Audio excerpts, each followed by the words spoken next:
আগতে অহা নাই আপোনালোকে কোনো মোক ধৰে ডাঙৰ মন্দিৰ আছে ঘৰৰ ওচৰতে আমাৰ ইয়াত লাইব্ৰেৰী এটা আমি উন্মোচন কৰিছিলোঁ তেতিয়া আপোনাক আচ্ছা কিন্তু বোধহয় মই আছোঁ আৰু ছেকেণ্ড টাইম এবাৰ ধৰ্মীয় একাদশী সভাত আচ্ছা এনে যিয়ে নহওক এইটো অনুষ্ঠান হয় ইয়াতে এতিয়া আমাৰ শাওণ মাহটো চলি আছে মাহত প্ৰতি সোমবাৰ আৰু কি হয় এনেই ধৰ্মীয় একাদশী সভা হয় মাঘত সভা ডেইলিটো যাত্ৰী আহি আমাৰ মাজত আহি উপস্থিত হৈছে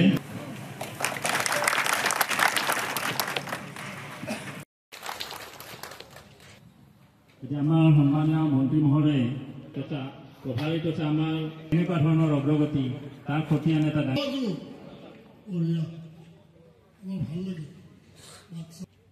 আৰু আমাৰ অগ্ৰগতি মণ্ডল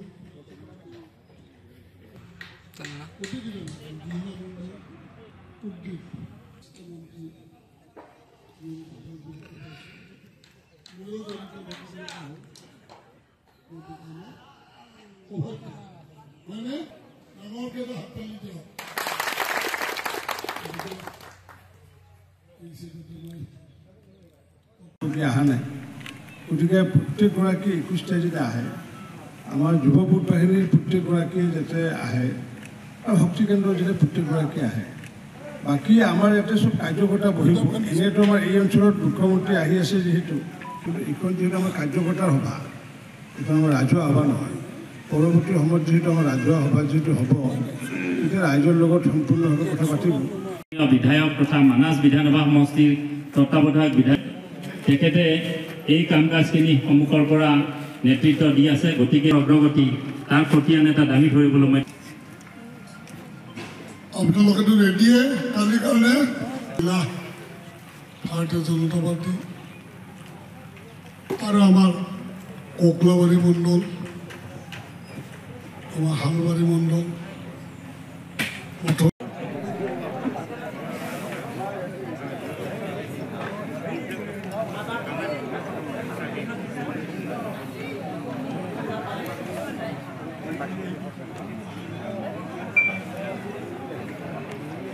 উপস্থিত সমূহ কাৰ্যকৰ্তাকে মই আসন গ্ৰহণ কৰিবলৈ অনুৰোধ জনাইছোঁ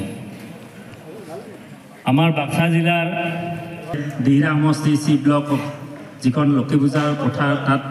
প্ৰেক্ষাগৃহৰ বুজ লৈ আহি আমাৰ মাজত উপস্থিত হৈছে এতিয়া আমি আমাৰ বৰ্তমান এই সাম্প্ৰতিক যিখিনি কামৰ অগ্ৰগতি আৰু উপসমিতিসমূহৰ কাম কাজৰ অগ্ৰগতি তেখেতে বুজ ল'ব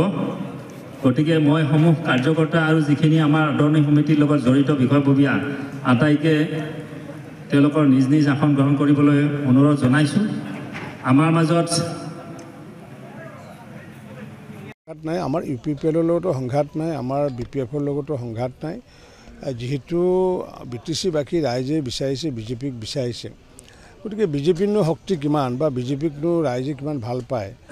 BTR অঞ্চলৰ গতিকে সেইটো আমি চোৱাৰ কাৰণে আমি এবাৰ অকলশৰে নিৰ্বাচনত অংশগ্ৰহণ কৰিছোঁ আৰু এইটো আমাৰ দলীয় সিদ্ধান্ত ৰাইজে যাক ভোট বেছি দিয়ে আমি জানো যে আমি যিহেতু এটা আছিলে প্ৰথমতে 15 চনত 20 চনত আহি পেলাই 9টা হ'লগৈ গতিকে সেইটোৰ আধাৰত 1ৰ পৰা 9 হ'লে 9ৰ পৰা 18 হয় বুলি মই বিশ্বাসী গতিকে তাৰপিছত এতিয়া যিহেতু 21টা লাগিব গতিকে মইতো 18টাহে কৈ আছোঁ গতিকে 21টা বুলিতো মই এইটো ক'ব পৰা নাই গতিকে এতিয়া বাকী UPPL আছে BPF আছে তেওঁলোকে কিমান কি পায় সেইটো দেখা যাওক তাৰপিছত কি হ'ব UPPL BPFৰ কি নাই তেওঁলোকে ভাল পাব তেওঁলোকে ভালেই পাব তেওঁলোকে কাৰণ ধৰক মই যদি কওঁ যে ধৰক এতিয়া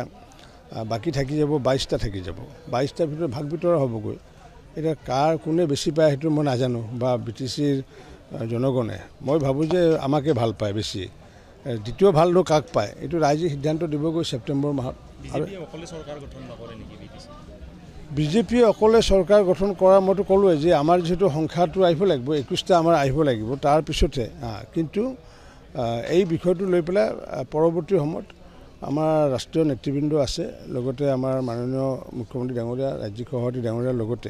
দলে যিটো সিদ্ধান্ত লয় সেইটো সিদ্ধান্ততে আমাৰ পৰৱৰ্তী BTC চৰকাৰখন হ'বগৈ BTCটো উচ্ছেদ চলিব নেকি এটা BTCৰ উচ্ছেদৰ বিষয়টো যিহেতু BTCৰ যিহেতু লেণ্ড ছাবজেক্ট যিহেতু ট্ৰেন্সফাৰ ছাবজেক্ট এই বিষয়টো লৈ পেলাই নিশ্চিত ওপৰত যিহেতু ভাৰতবৰ্ষৰ ওপৰত আক্ৰমণ যদি হয়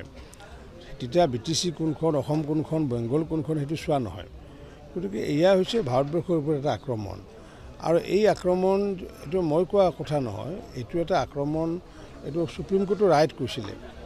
যে এইটো আল্টিমেটলি যি প্ৰব্ৰজনকাৰীসকলৰ এটা আক্ৰমণ ভাৰতবৰ্ষৰ ওপৰত আক্ৰমণ গতিকে ভাৰতবৰ্ষৰ ওপৰত যিহেতু আক্ৰমণ সেই আক্ৰমণ প্ৰতিহত কৰাৰ কাৰণে প্ৰতিখন ৰাজ্য প্ৰতিখন ইউনিয়ন টেৰিটৰী প্ৰতিখন 6 শিডিউলৰ দায়িত্ব আছে তাত BTCৰ সংখ্যালঘু ৰাইজে বিজেপিক ভোট দিবনে এইবাৰ সেইটো যেহেতু সংখ্যালঘু ৰাইজ BTCৰে হওক বা হেৰিয়াৰে হওক আমি আশাবাদী কাৰণ কিয় আমিতো ধৰক মানে BTC অঞ্চলত আমিতো মানুহ চাই পেলাই উচ্ছেদ কৰা নাই গতিকে মানুহ চাই যিহেতু আমি উচ্ছেদ কৰা নাই গতিকে আমাৰ লগত যিহেতু সকলো জাতি জনগোষ্ঠী আমাৰ লগত আছে গতিকে মই ভাবোঁ যে তেওঁলোকক আজি অৰুণোদয় যিহেতু তেওঁলোকে পায় ৰেচন কাৰ্ড যিহেতু তেওঁলোকে পায় চৰকাৰী যিমান সুবিধা আয়ুষ্মান ভাৰতৰ কাৰ্ড যদি তেওঁলোকে পায় গতিকে তেওঁলোকৰ পৰা ভোট মানে নোপোৱাটো কোনো কথা নাই চৰকাৰী সুবিধা যিমানবোৰ জাতি জনগোষ্ঠীয়ে পাই আছে সেইবোৰ সকলো ধৰ্মীয় মানুহেও পাই আছে গতিকে যিহেতু পাই আছে তেওঁলোকে বা আজি মইতো ভাবোঁ যে BTC অঞ্চলত সংখ্যালঘুসকলে যদি বিবেকবান তেতিয়াহ'লে বেছিকৈ ভোট দিবগৈ কাৰণ কিয় ভোট দিব ইয়াতে যদি ক্ষতিগ্ৰস্ত যদি হৈছে ইমান দিনে সংখ্যালঘুসকলে ক্ষতিগ্ৰস্ত হৈছিলে বেছি ক্ষতিগ্ৰস্ত বাকীসকলো বহুতেই হৈছিলে ক্ষতিগ্ৰস্ত গতিকে সংখ্যালঘুসকলে এতিয়া স্বস্তি নিশ্বাস পেলাইছে এতিয়া শান্তিৰে শুব পাৰিছে আগতে ঘৰত যদি নাৰিকলটো পৰি যায় বেল এটা পৰি যায় উগ্ৰপন্থী অহা বুলি বিচনাত উঠি পেলাই আঁঠুৱাৰ তলত মানে লুকাই থাকিবলগীয়া হৈছিলে গতিকে ধৰ্মীয় সংখ্যালঘু মানুহটো এতিয়া সেই পৰিৱেশটো নাই এতিয়া উন্মুক্তভাৱে ঘূৰিব ফুৰিব পাৰিছে সকলোৱে যাব পাৰিছে গতিকে মই ভাবোঁ BTC অঞ্চলৰ অন্য জাতি জনগোষ্ঠী যেনেকৈ ভোট প্ৰদান কৰে যদি তেওঁলোকে যদি এই বিষয়টো লৈ পেলাই যদি সচেতন এই বিষয়টো লৈ পেলাই বিবেকবান তেতিয়াহ'লে তেওঁলোকৰ পৰা বেছি ভোট পোৱা বুলি মানে পাব লাগে নিয়ম মতে মুখ্যমন্ত্ৰী ডাঙৰীয়াই বাক্সা জিলাৰ দ্বিতীয় দিনৰ ভ্ৰমণ কাৰ্যসূচী আছে আৰু এই দ্বিতীয় দিনৰ ভ্ৰমণ কাৰ্যসূচীত দুটাকৈ সমষ্টিত প্ৰথম তেখেতে 10 বজাত আহি পাবহি আমাৰ যি দিহিৰা সমষ্টিৰ কাৰ্যকৰ্তাসকলৰ লগত প্ৰায় 3000 কাৰ্যকৰ্তাৰ লগত তেওঁ মানে সভা কৰিব মত বিনিময় কৰিব আৰু সেইখন সভাৰ পিছত 1 বজাত আহি পাব আমাৰ ইয়াতে অঞ্চলতে আমাৰ দুটা সমষ্টিৰ বাবে বিশেষকৈ ককলাবাৰী আৰু হালবাৰী সমষ্টিৰ কাৰ্যকৰ্তাৰ বাবে তেওঁ সভাখন সম্বোধন কৰিব যেহেতু মুখ্যমন্ত্ৰী ডাঙৰীয়াই প্ৰতিটো সমষ্টিতে যাওঁ বুলি কৈছিলে আৰু সেইটোৰ আধাৰত তেখেতে যাবগৈ ইতিমধ্যে তেওঁ দুটা সমষ্টিত ইতিমধ্যে আগতে গৈ মচলপুৰ আৰু মথনগুৰিত সভা কৰিছে অভূতপূৰ্ব সভা হৈছে মই ভাবোঁ এই দুইখন সভাও কাৰ্যকৰ্তাসকলৰ অভূতপূৰ্ব সভা হ'ব বুলি মই ভাবিছোঁ আৰু যাৰ কাৰণে প্ৰতিটো বুথৰ পৰা 21 জনকৈ কাৰ্যকৰ্তা প্ৰতিটো বুথৰ পৰা 20 জনকৈ বুথ বাহিনীৰ সদস্য আৰু লগতে আমাৰ যি শক্তি কেন্দ্ৰৰ যি আহ্বায়কসমূহ থাকিব অৰ্থাৎ আমি যদি চাওঁ অতি কমেও প্ৰতিটো বুথৰ পৰা 40 জনকৈ কাৰ্যকৰ্তা উপস্থিত থাকিব আৰু এনেকুৱাকৈ বহল ভিত্তিত এনেকুৱাকৈ আমাৰ বাক্সা অঞ্চলত আগে পিছে এনেকুৱাকৈ সভা হোৱা নাছিলে যে বুথৰ 40 গৰাকীকৈ লৈ এইবাৰ প্ৰথমবাৰৰ কাৰণে কৰা হৈছে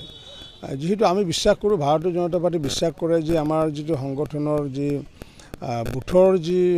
শক্তি সেইটোৱে হৈছে আমাৰ চালিকা শক্তি আৰু সেইকাৰণে বুথসমূহক আগতীয়াকৈ আমি সজাগ কৰাৰ কাৰণে এই সভা আয়োজন কৰিছোঁ কিয় ABMCয়ে কেণ্ডিডেট দিয়াত ডাঙৰ কথা নহয় য'ত মানে ৰিজাৰ্ভ আছে তাততো তেওঁলোকে হয়তো জনগোষ্ঠীয় মূলৰ মানুহকে দিব লাগিব গতিকে ABMCয়ে কেণ্ডিডেট দিব বাকী অন্য কেণ্ডিডেট দিব এইটোতো আমাৰ কাৰণে এটা ক্ৰেডিট এইটো কাৰণ আমাৰ কাৰণে এইকাৰণে ক্ৰেডিট তাৰমানে আজি যি সময়ত BTCত আহিব পৰা নাছিলে আজি সেই সময়ত সোমাব পৰা নাছিলে এখন বাইক লৈ আহিব নোৱাৰে আজি সেই BTCত নিৰ্বাচন খেলাৰ যিটো সাহস হ'লগৈ সেইটোৱে আমাৰ কাৰণে ক্ৰেডিট মাননীয় প্ৰধানমন্ত্ৰী নৰেন্দ্ৰ মোদী ডাঙৰীয়া হওক বা অমিত শ্বাহ ডাঙৰীয়া হওক বা হিমন্ত বিশ্ব শৰ্মাই হওক বা আমাৰ চৰকাৰখনৰে বা প্ৰমোদ বড়ো ডাঙৰীয়াকো ধৰি পেলাই ক্ৰেডিটটো আমাৰ সেইটোৱে ক্ৰেডিট যে আজি যি সময়ত ইয়াতে BTCত আহি প্ৰৱেশ কৰিব নোৱাৰিছিলে সংখ্যালঘু সমাজৰ মানুহে আজি যদি ABMC যদি ইলেকশ্যন খেলিবলৈ যদি তেওঁলোকে সাহস কৰিছে তাৰমানে আল্টিমেটলি তেওঁলোকে চাৰ্টিফাই কৰিছে যে বিজেপিৰ নেতৃত্বৰ দিনত শান্তি আহিছে কংগ্ৰেছ দলো এইবাৰ সোমাই আহিছে BTC নিৰ্বাচন এইটো কংগ্ৰেছ এইবিলাক আহি থাকে এইবিলাক ইলেকশ্যন আহিলে আহি থাকে এইবিলাক মানে বাৰিষাৰ ভেকুলীৰ দৰে বাৰিষা আহিলে ভেকুলীয়ে তত কৰি থাকে বাৰিষা নোহোৱা হ'লে নাই গতিকে ইয়াতে BTCটো কোনো কাৰণতে কংগ্ৰেছক একচেপ্ট নকৰে BTCবাসী ৰাইজে কাৰণ কিয় BTCবাসী ৰাইজে জানে যে খাল খান্দি পেলাই ঘৰিয়াল তেওঁলোকে চপাই নলয় গতিকে কংগ্ৰেছক BTCত যদি চপাই লয় তেতিয়াহ'লে খাল খান্দি ঘৰিয়াল আনাৰ দৰে হ'বগৈ। BPF কৈ আছে যে UPPL BJPৰ মাজত এটা সংঘাত আহিছে। নাই তেওঁলোকে ক'লে এইটো ৰাইজে নামানে, কাৰণ কিয় সংঘাত কিয় থাকিব? আমাৰ মিত্ৰজোঁটৰ চৰকাৰটো আমাৰতো ফ্ল'ৰ কোঅৰ্ডিনেশ্যনটো আমাৰ সেয়াটো আছে, BPFটো আমাক সমৰ্থন দি আছে এছেম্বলিত। ঠিক তেনেকৈ আমি BTCত আমি একেলগে সেয়া কৰি আছোঁ। অসম চৰকাৰ তেওঁলোকৰ মন্ত্ৰী আছে, সংঘাত যদি থাকিলেহেঁতেন মন্ত্ৰীবোৰ ইজু ব্ৰহ্ম কেনেকৈ মন্ত্ৰী হৈ থাকিলেহেঁতেন? সংঘাত নাই। নিৰ্বাচনটো আমি অকলে অকলে খেলিছোঁ যে BTC বাকীয়েনো কাক প্ৰকৃততে ভাল পায়, গণতান্ত্ৰিকভাৱে এটা সুযোগ দিব বিচাৰিছোঁ।